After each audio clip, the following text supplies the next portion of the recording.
बिस्मिल्लाहिर्रहमानिर्रहीम। अस्सलाम वालेकुम। मैं हूं राखील हसन गुमन।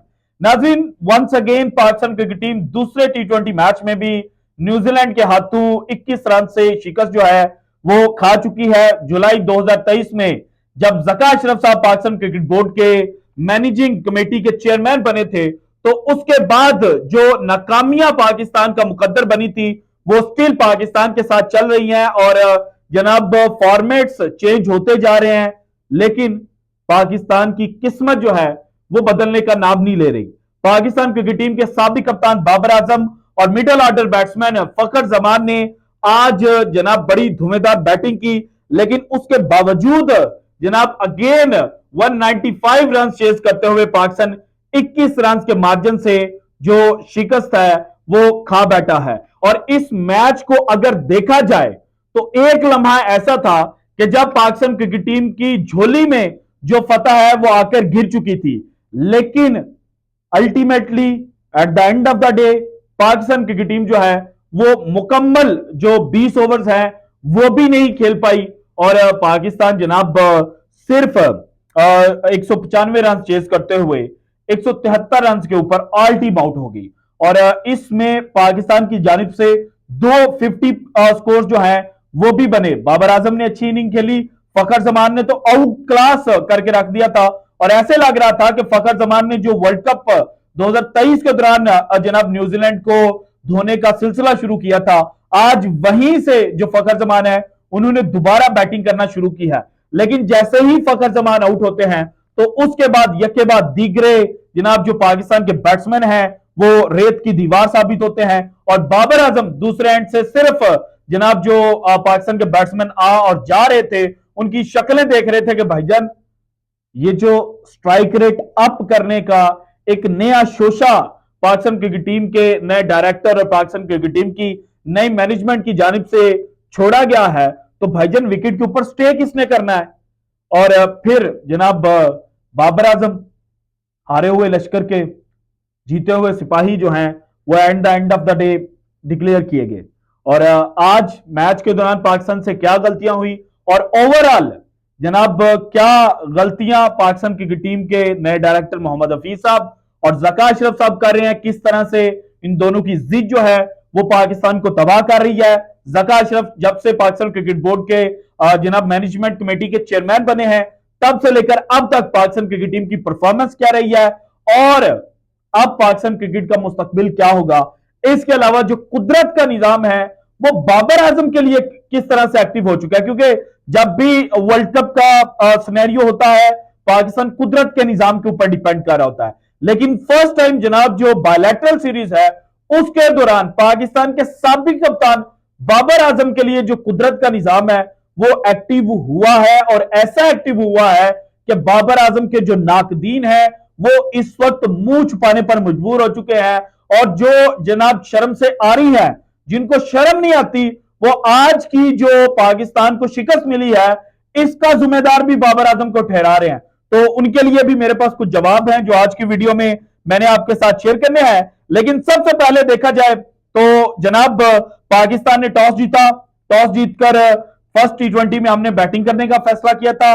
सेकंड टी20 में जनाब हमने बॉलिंग करने का फैसला किया। पहला ओवर पाकिस्तान की जानिब से एज यूजुअल पाकिस्तान के कप्तान शाहीन शाह अफरीदी ने करवाया और दूसरा ओवर जनाब हारिस रऊफ करने के लिए आए जहां पर उनको 12 रन लगे। फिर शाहीन ओवर के लिए आए, फिर चौथा ओवर जो है वो अगेन हारिस रऊफ ने किया और वहां पर उनको 18 रन जो है वो लगते हैं। और जनाब न्यूजीलैंड के जो बैट्समैन है, ओपनर्स हैं, वो पाकिस्तान के ऊपर हैवी हो जाते हैं।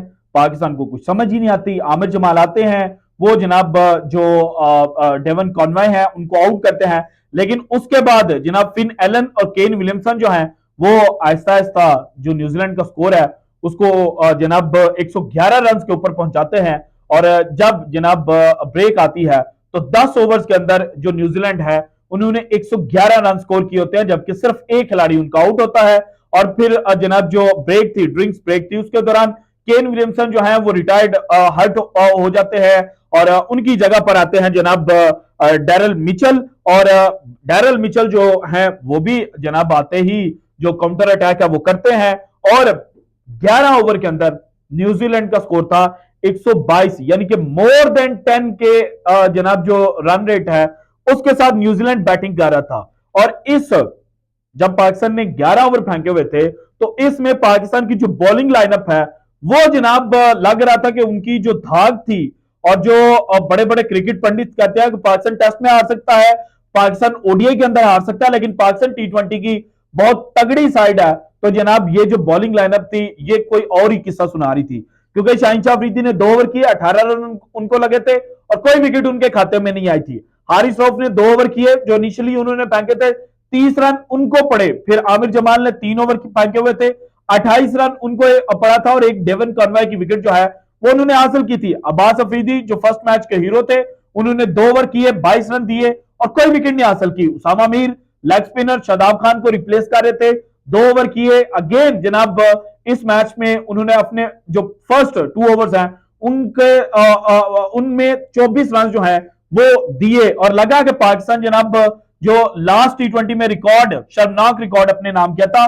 ये इस दफा उसको भी तोड़ देंगे और एक और शर्मनाक रिकॉर्ड जो है वो पाकिस्तान के नाम होगा। लेकिन बाद में जनाब शाहीन जो है वो 12वां ओवर करने के लिए आते हैं, पाकिस्तान सामहाउ कम बैक करता है। उसके बाद अब्बास अफरीदी जो है वो विकेट हासिल करते हैं, और देन जनाब उसामा मीर भी रिदम के अंदर नजर आते हैं। तभी तो जनाब उसामा मीर जिन्होंने पहले 2 ओवर के अंदर 24 रन दिए हुए थे वो जनाब मुकम्मल 4 ओवर का कोटा करते हैं जब, तो उन्होंने सिर्फ 39 रन दिए हुए थे और एक विकेट जो है वो भी फिन एलन की उसामा मीर हासिल करते हैं। इसके बाद आमिर जमाल जिन्होंने 3 ओवरों के अंदर 28 रन दिए हुए थे, वो जब अपना लास्ट ओवर करने के लिए आते हैं तो वहां पर 14 रन जो है वो दे देते हैं, और 4 ओवर्स के अंदर 42 रन जो है वो इनको पड़ता है। देन अब्बास अफरीदी जिन्होंने जनाब 2 ओवरों के अंदर 22 दिया हुआ था, वो अपने नेक्स्ट 2 ओवर जो है उनके अंदर 21 रन देते हैं, लेकिन 2 विकेटें भी निकाल जाते हैं। जबकि हारिस रऊफ जो फर्स्ट स्पेल के अंदर बहुत एक्सपेंसिव थे, एक्सट्रीम एक्सपेंसिव थे, वो जनाब एक्सट्रीम कमबैक करते हैं और सिर्फ 8 रन अपने जो लास्ट 2 ओवर्स है उनके दरमियान देते हैं और 3 विकेटें भी हासिल करते हैं। जबकि पाकिस्तान के कप्तान शाहीन शाह अफरीदी 4 ओवरों के अंदर 30 रन देकर विकेट लेस रहते हैं, और जनाब न्यूजीलैंड जो है वो 100 जनाब 94 रन जो है वो स्कोर करता है। पाकिस्तान की बैटिंग स्टार्ट होती है और नए ओपनर साइम अयूब, उनसे बहुत ज्यादा उम्मीदें थी क्योंकि पहले टी20 मैच में उन्होंने जिस तरह से हिटिंग की थी सो पाकिस्तान उनके ऊपर डिपेंड कर रहा था, लेकिन आज जनाब वो जो है वो हिटिंग नहीं कर पाए और वो अपनी विकेट जो है वो टीम साउथी को जनाब पहले ही ओवर के अंदर देकर चले जाते हैं। 8 रन के ऊपर पाकिस्तान की पहली विकेट गिरती है। उसके बाद मोहम्मद रिजवान जो है वो जनाब दूसरे ओवर के अंदर जो मिल है उनको विकेट देकर चले जाते हैं और 10 रन के ऊपर पाकिस्तान की 2 विकेटें गिर जाती हैं। फिर क्रीज के ऊपर आते हैं जनाब फखर जमान और बाबर आजम। फखर और बाबर जो है वो काउंटर अटैक करते हैं और दोनों मिलकर पाकिस्तान का जो स्कोर है वो जनाब 97 रन तक पहुंचाते हैं और ये 97 रन के ऊपर जाकर तीसरी विकेट पाकिस्तान की गिरती है और 9.4 ओवर जो है वो पाकिस्तान ने बैटिंग की होती है।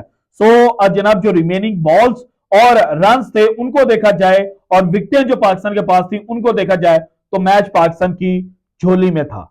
लेकिन यहां पर जो न्यूजीलैंड है वो कमबैक करता है और इफ्तिखार अहमद को जो 2 डिलीवरी जनाब एडम मिल करते हैं वो दोनों जनाब बाउंसर्स होते हैं।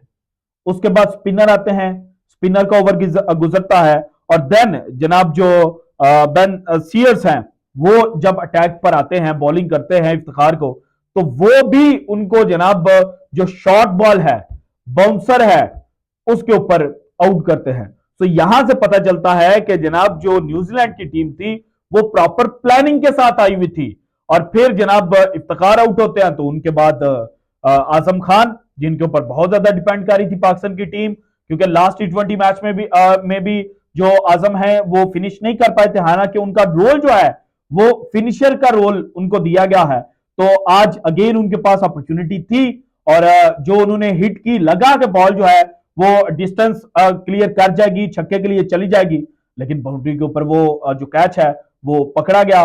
उसके बाद जनाब आमिर जमाल बैटिंग के लिए आते हैं। आमिर जमाल एक छक्का भी लगाते हैं लेकिन बाद में वो भी स्टंप आउट हो जाता है। फिर शाहीन शाह अफरीदी जिन्होंने खुद को प्रमोट किया था, और प्रमोट मैं इसलिए कह रहा हूं क्योंकि देखिए फर्स्ट टी20 मैच में वो आमिर जमाल से पहले आए और ये कहा गया कि आपको आमिर जमाल से पहले नहीं आना चाहिए था, और आज वो आमिर जमाल के बाद बैटिंग के लिए आए। लेकिन अगर देखा जाए जब बाबर आजम ने पहली बॉल पर सऊथी को हिट किया और दूसरी पर सिंगल ले ली, तो उसके बाद दो नेक्स्ट गेंदें जो थी वो शाहीन शाह अफरीदी पी गए थे, हार्ड हिट के लिए जा रहे थे, लेकिन उनसे बॉल जो है वो हिट नहीं हो रही थी। उसके बाद जनाब जो नेक्स्ट ओवर आया उसमें जो बाबर हैं वो पहली बॉल के ऊपर छक्का लगाते हैं, दूसरे के ऊपर स्ट्राइक रोटेट करते हैं, तीसरी बॉल जो है वो शाहीन से मिस हो जाती है, चौथी के ऊपर वो एक छक्का जो है वो लगा देते हैं।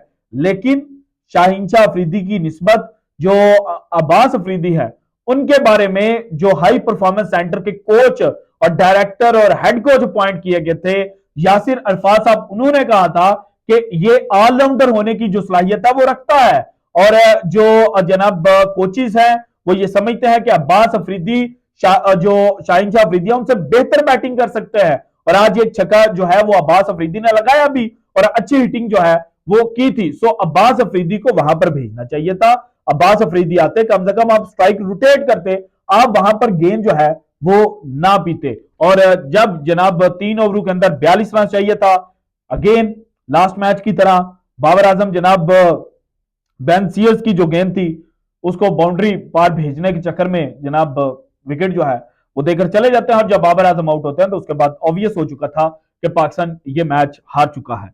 अब जनाब इस मैच के हारने की जो सबसे बड़ी रीजन है वो है जनाब पाकिस्तान क्रिकेट टीम के पास नए गेंद का बॉलर ना होना। अब आप कहेंगे कि भाईजान ये किस तरह से हो सकता है, शाहीन शाह अफरीदी नए गेंद के बॉलर हैं, लेकिन दूसरे एंड से जो हारिस रऊफ आ रहे थे, हारिस रऊफ के पूरे कैरियर को अगर निकाल कर देखा जाए, बॉल जितनी पुरानी होगी हारिस रऊफ उतने खतरनाक होंगे, बॉल जितनी नहीं होगी हारिस रऊफ का कंट्रोल नहीं होगा। सो पाकिस्तान के पास जो इस वक्त बॉलिंग लाइनअप है इसमें नई बॉल का बॉलर कौन है? लाहौर कलंदर्स के लिए नई बॉल कौन करता है शाहीन के साथ? वो कहां पर है? आपने एक्सपेरिमेंट करना था, लेकिन आपने एक्सपेरिमेंट ऐसा किया कि आपने बॉलर ही नहीं गेंद का नहीं रखा। यही इल्जाम जो है ये जनाब वर्ल्ड कप की टीम पर लगता था, और मोहम्मद हफीज उस वक्त जनाब जो टेक्निकल कमेटी थे उसके अंदर बैठे हुए थे, वहां पर उन्होंने जमान खान के लिए आवाज उठाई थी, जो कि हमने अप्रिशिएट किया था। लेकिन अब जमान खान स्क्वाड का हिस्सा है, लेकिन जमान को पहले दोनों मैचेस के अंदर जो चांस है वो नहीं दिया गया। और आप एक्सपेरिमेंट्स करने जा रहे हैं, अच्छी बात है, आप एक्सपेरिमेंट करें। अब आपको यह भी समझ आ गई होगी कि आपने जो बाबर आजम के साथ एक्सपेरिमेंट करना था कि जनाब हम इसको नंबर 3 के ऊपर भेजेंगे तो बाबर आजम वहां पर फेल होगा। उसके बाद हमारे जो मनपसंद सहाफी हैं जिनके थ्रू हम ये प्रोपेगेंडा पहले से कर रहे हैं कि बाबर आजम तो जनाब किसी चीज का किंग नहीं है, बाबर आजम तो सिर्फ और सिर्फ जनाब अपने रन के लिए खेलता है, तो इन लोगों की जो पट्टे हैं वो हम खोलेंगे। वेरी सॉरी टू से मुझे ये लफ्ज जो है वो इस्तेमाल करना पड़ रहा है, लेकिन जिस तरह से बाबर आजम के खिलाफ जनाब बाकायदा कंपेन्स की गई हैं कि फर्स्ट टी20 में पाकिस्तान को 226 रन पड़े, और बात क्या हो रही थी कि जनाब बाबर आजम ने स्लो बैटिंग की। इस मैच के अंदर अगेन पाकिस्तान के पास नए गेंद का बॉलर नहीं है, लेकिन कुछ लोग इस चीज को भी जोड़ रहे हैं बाबर आजम के साथ कि बाबर आजम मैच फिनिश नहीं कर पाया। भाईजान आप विराट कोहली की एग्जांपल देते हो, आपको पता है कि विराट कोहली ने जो 100 टी20 इंटरनेशनल इनिंग्स के अंदर बैटिंग की है उसमें कितने उन्होंने 50 प्लस रन स्कोर किए हैं? 32, और एक सेंचुरी, यानी कि 32 50s और एक सेंचुरी, 33 50 प्लस स्कोर है उनके। और बाबर आजम ने जनाब जो आज का मैच इंक्लूड करके 100 इंटरनेशनल इनिंग्स के अंदर बैटिंग की है टी20 मैचेस में, तो इनमें बाबर आजम का स्कोर क्या है?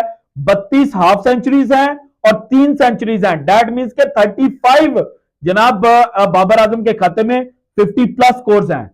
सो बाबर आजम को आप हर चीज का जनाब जो इल्जाम है वो नहीं दे सकते, आपको अपने एक्सपेरिमेंट्स के अंदर भी जो एक्सपेरिमेंट है वो बेहतर करना पड़ेगा। आप जनाब ये ना सोचें कि एक बॉलर जो है वो नई गेंद का बॉलर ही नहीं है, लेकिन for the sake of experiment, for the sake of कि जनाब हम नई चीजें ट्राई आउट कर रहे हैं, तो आप जनाब पाकिस्तान को तजलील करते जाएं। अब जब से ज़का अशरफ साहब पाकिस्तान क्रिकेट टीम के कर्ता धर्ता बने हैं तो हुआ क्या कि 5 जुलाई को अपॉइंटमेंट हुई, 5 जुलाई के बाद पाकिस्तान खेलने के लिए गया जनाब, 2 टेस्ट मैचेस श्रीलंका में, दोनों जीते, हमने अप्रिशिएट किया। उसके बाद 3 ओडीआई मैचेस जो हैं वो अगस्त में पाकिस्तान ने अफगानिस्तान के साथ खेले, इनमें से दूसरा मैच जिसमें 300 रन जो हैं वो अफगानिस्तान स्कोर कर गया था, लेकिन शादाब ने वो जिस तरह से मैच जितवाया वो सबकी नजरों में है। उसके बाद नसीम शाह ने जो आखिरी ओवर के अंदर 2 चौके लगाए और एक तो लास्ट बॉल के ऊपर एज हो गया आपका स्लिप कॉरिडोर से चौका चला गया था, पाकिस्तान की इज्जत जो है वो बच गई थी। उसके बाद एशिया कप शुरू हुआ। एशिया कप में आपने जनाब जो ग्रुप मैचेस थे उनमें एक नेपाल से मैच जीता, दूसरा भारत के खिलाफ जनाब जो मैच है वो बारिश की नजर हो गया। हालांकि आप शायद वो जीत सकते थे, लेकिन बारिश मैच का जो एंड रिजल्ट था वो नो रिजल्ट के ऊपर खत्म हुआ। बाद में सुपर 4 के अंदर आपको क्या हुआ, आपने सिर्फ बांग्लादेश से एक मैच जीता। दो मैचेस जो श्रीलंका और इंडिया के खिलाफ थे आप बुरी तरह से हार गए। उसके बाद आ जाए आप वर्ल्ड कप के अंदर गए। वर्ल्ड कप में आपने जनाब 9 मैचेस खेले, इनमें से 4 मैचेस जीते। एक मैच आप जीते न्यूजीलैंड से, और 3 मैचेस जिनमें एक श्रीलंका, एक बांग्लादेश और एक नेदरलैंड से आपने जीता था। सिर्फ पूरे वर्ल्ड कप में बड़ी टीम से आपने एक मैच जीता था। और इसके बाद आप ऑस्ट्रेलिया के दौरे पर गए, 3-0 से आपको वहां पर शिकस्त मिली। न्यूजीलैंड के खिलाफ आपने 2 T20 मैचेस खेल लिए। पहले मैच में आपको 40 रन से मार पड़ती है, दूसरे में 21 रन से मार पड़ती है, और फ्लॉप जो है वो बाबर आजम है। ये कैसे हो सकता है भाईजान? वर्ल्ड कप का हम क्रेडिट देते हैं बाबर को कि बाबर की कप्तानी बेहतर नहीं थी। आज कौन बेहतर नहीं है? आज फिर अगेन बाबर बाबर बाबर। यानी कि जिस तरह से पाकिस्तान की पॉलिटिक्स जो है वो इमरान खान के बगैर नहीं चल सकती, इसी तरह से पाकिस्तान क्रिकेट टीम जनाब बाबर आजम के बगैर नहीं चल सकती। जो भी चीज बनेगी, जो भी सिनेरियो डेवलप होगा, उसके अंदर यह कहा जाएगा कि बाबर आजम। हालांकि जो पाकिस्तान के बड़े मोतबर सहाफी हैं वो ये खबरें दे चुके हैं कि जब से जका अशरफ साहब आए हैं, पाकिस्तान टीम जो यूं हुआ करती थी वो जनाब यूं यूं बिखर चुकी है। ये अब एक हाथ नहीं रहा, ये 5 उंगलियां बन चुकी हैं। हर उंगली डिफरेंट डायरेक्शन में चल रही है, ये असल वजह है। और फिर जनाब जो आपकी एक्सपेरिमेंट एक्सपेरिमेंट एक्सपेरिमेंट, अच्छा है एक्सपेरिमेंट करें, आपके पास खुला चांस है।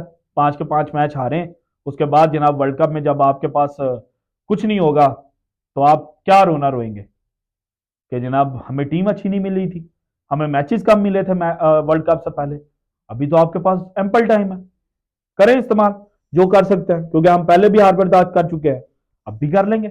लेकिन वर्ल्ड कप में फिर देखेंगे कि आपके ये जो महा एक्सपेरिमेंट्स हैं ये क्या रिजल्ट जो है वो निकाल कर लाते हैं। और एक और खबर जनाब बाबर आजम और फखर जमान की ओपनिंग पार्टनरशिप की, कहीं से ये खबर थोड़ी बहुत आई है, मैं जरा इसको कंफर्म कर लूं कि क्या वाकई बहुत जल्द बाबर आजम और फखर जमान ओपनर के तौर पर जनाब ऊपर भेजे जाएंगे। इसके ऊपर क्या जनाब पसे पर्दा बातें चल रही हैं वो जनाब कंफर्मेशन के बाद अगली वीडियो में मैं आपके साथ शेयर करूंगा। So this is it from today's episode. अगर आपको वीडियो पसंद है तो लाइक कीजिएगा, ज्यादा से ज्यादा शेयर कीजिएगा, अपनी कीमती राय का इज़हार लाजमी कीजिएगा, और अगर आपने अभी तक चैनल को सब्सक्राइब नहीं किया तो कर दें। शुक्रिया, अल्लाह हाफिज।